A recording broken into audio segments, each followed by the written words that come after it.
Hola, buen día. Mi nombre es Luis Alberto Cifuentes Hernández y hoy vengo a dar la retroalimentación del tema número 6 de la materia de psicología del deporte.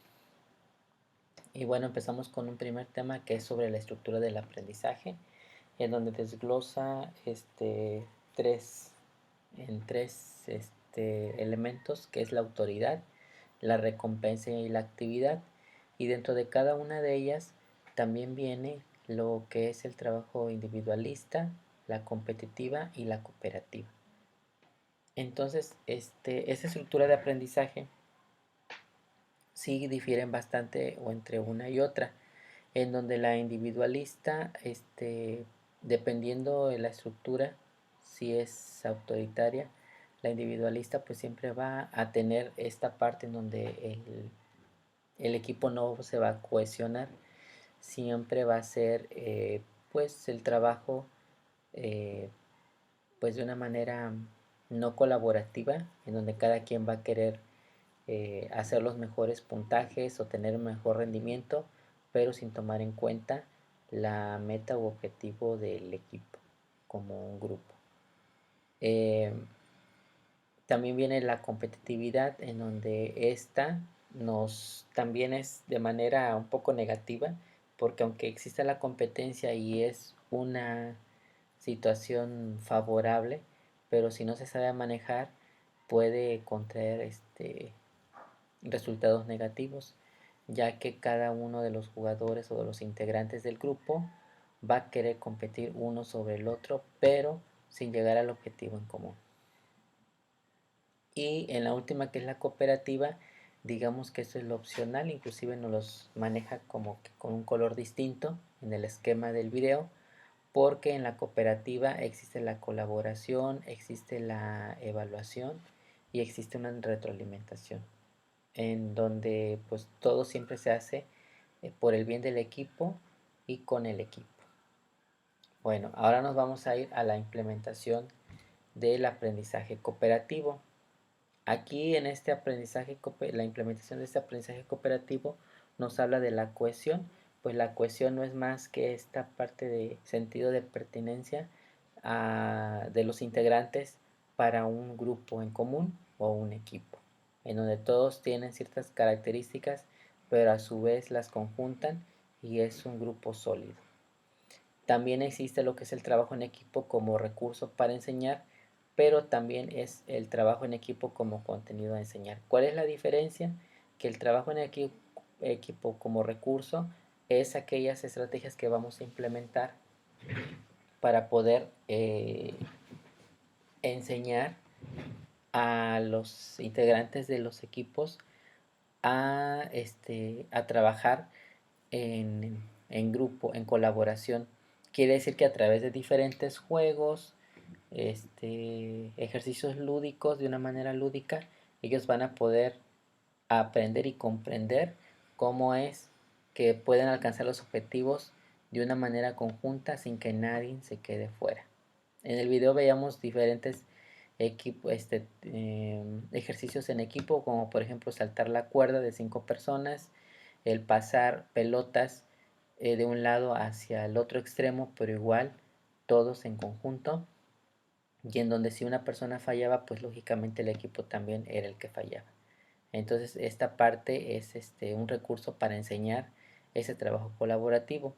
Y bueno, como contenido a enseñar, aquí podemos retomar que es como los valores que se deben de ir retomando y sembrando en cada uno de los jugadores: la empatía, la colaboración, la cooperación, la organización, todo ese tipo de cuestiones más conceptuales, pero que a final de cuentas viene a complementar este recurso. Bueno, nos vamos al tema siguiente, que son las estrategias de intervención. Aquí nos habla sobre 5 aspectos. Una es la evaluación individual y grupal, que esta es súper importante, ya que cada individuo pues tiene un perfil definido, y como grupo, al conjuntar esas diferencias, también debe de tener algún otro resultado. Entonces es importante evaluar estos 2 aspectos. La independencia positiva, pues bueno, aquí pues si hablamos de un trabajo colaborativo, es importante que todos tampoco sean dependientes, sino que sean independientes, pero de una manera positiva. Y eso es lo que hay que cuidar y manejar como psicólogos. La responsabilidad individual, que bueno, la palabra misma lo dice, ¿no? Cada uno de ellos tendrá que responder por sus acciones, pero que van a impactar a final de cuentas pues la meta que quieren alcanzar como colectivo. La interacción cara a cara, es decir, esas relaciones interpersonales que se dan entre los miembros del grupo.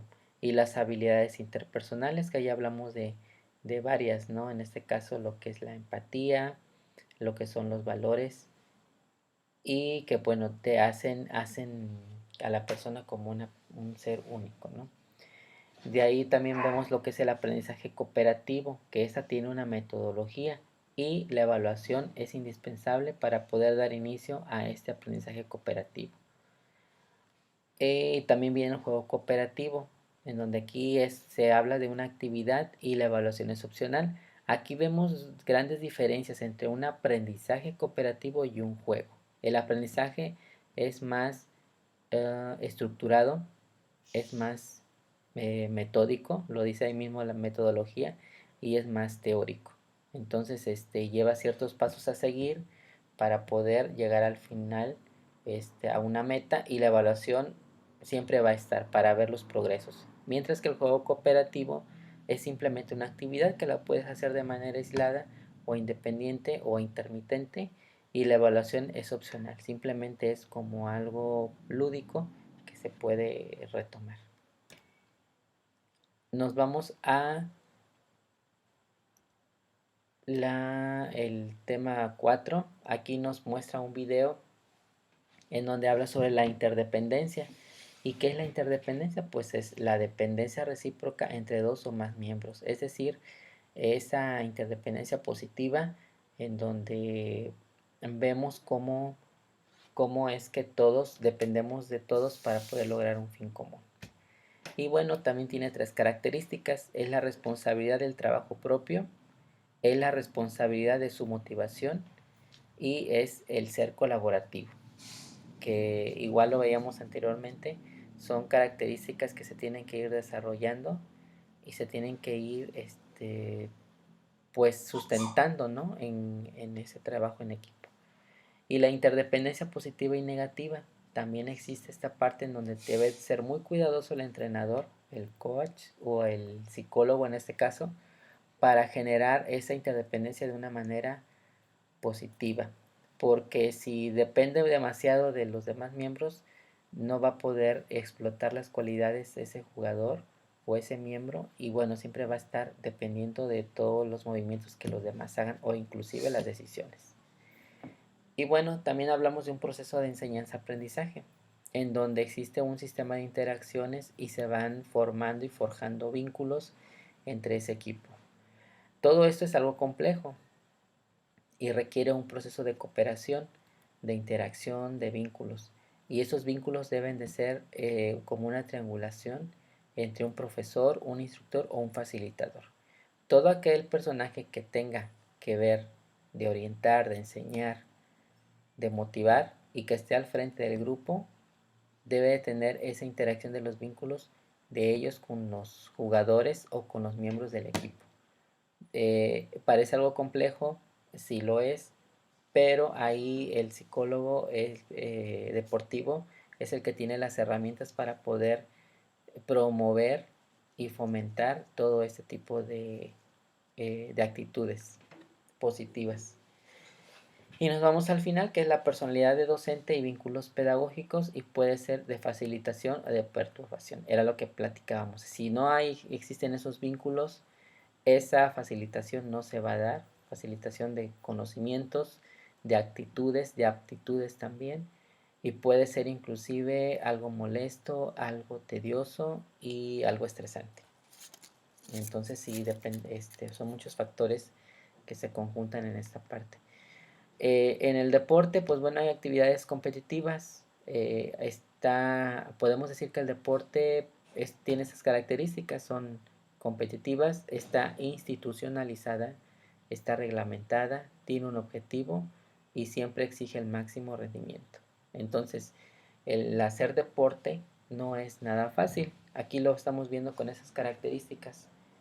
Cómo es que, por ejemplo, en una escuela tiene ciertas reglas, una reglamentación, una secuencia y también tiene su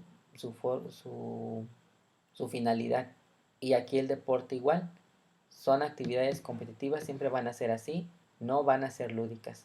Siempre va a haber competencia. Alguien debe de ser el ganador, definitivamente. Está institucionalizada porque es reconocida por la sociedad como una institución formadora de personas con carácter, valores y principios, definitivamente. Es reglamentada porque hay también ciertas edades para los deportes, hay también para las disciplinas y existen reglas, tanto físicas como mentales y de aptitud y de actitud. Persiguen un objetivo, que es el de, ya sea el de ganar torneos, el de formar personas de bien y exigen siempre el máximo rendimiento. Habrá personas que digan, no es que a mí me gusta el fútbol, bueno, pero a mí me gusta solamente como que jugar y simplemente eso, no tengo otra finalidad con el deporte, entonces no podríamos hablar de un deporte como tal.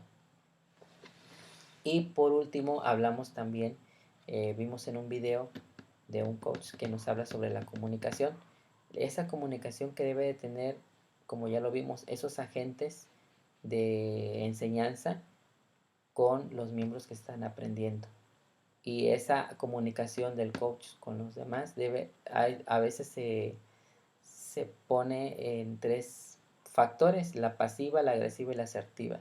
Cuando el coach tiene una comunicación pasiva, bien nos decía en el video, no pasa absolutamente nada. Da pie a confusiones porque él no te da la información, tú tienes que preguntar. No, las instrucciones no son claras. Entonces sí crea confusión entre los miembros del grupo. Agresiva, de acuerdo al temperamento, puede ser muy agresivo, puede ser muy lastima en la forma de cómo se dirige a las personas. Una cosa es ser enérgico y otra cosa es ser agresivo. Entonces esa es la delgada línea que el psicólogo deportivo tiene que ver, ¿no? También esas actitudes van mermando y van dañando el autoestima de los jugadores por muy carácter fuerte que tenga los jugadores, pero no debe de ser así. Y la asertiva, que es la más adecuada, ya que esa comunicación no es tampoco hablar todo el tiempo, sino hablar lo necesario y cuando es necesario. Y aquí podemos manejarlo de dos maneras, tanto para el coach que está enfrente como para los jugadores, para que los dos exista siempre el respeto, siempre el respeto a las ideas, a los turnos y sobre todo exista esa retroalimentación para un crecimiento de ambas partes, porque no todo sabe el coach, ni mucho menos el equipo que está formando, pero bueno, se va haciendo ese equipo de conocimiento y los dos van aprendiendo al mismo tiempo. Y bueno, eso sería por mi parte todo del análisis de este tema número 6.